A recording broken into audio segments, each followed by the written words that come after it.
छत्रपती संभाजीनगर शहरातील घाटी रुग्णालयात एक धक्कादायक प्रकार समोर आला आहे। रुग्णालयात एका महिलेने बाळासाठी औषध आणायला जाते असं सांगून आपलं बाळ दुसऱ्या महिलेकडे सोपवले। बराच वेळ झाला परंतु बाळाची आई परतली नाही, त्यामुळे या महिलेचा शोध घेण्यास सुरुवात झाली। तेव्हा ती पसार झाल्याचं लक्षात आलं। या संदर्भात पोलीस ठाण्यात आणि महिला बालकल्याण विभागात तक्रार देण्यात आली आहे।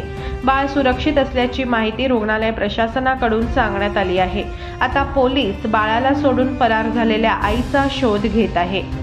छत्रपती संभाजीनगरच्या घाटी रुग्णालयात वॉर्ड क्रमांक 27 जवळ चेहऱ्याला स्कार्फ बांधून एक महिला बसलेली होती। तिच्याकडे 8 महिन्यांचं बाळ होतं।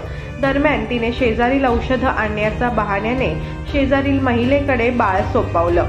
माझ्या बाळाला सांभाळा, मी लगेच औषधं घेऊन येते असे सांगून ती बाळाला सोडून गेली।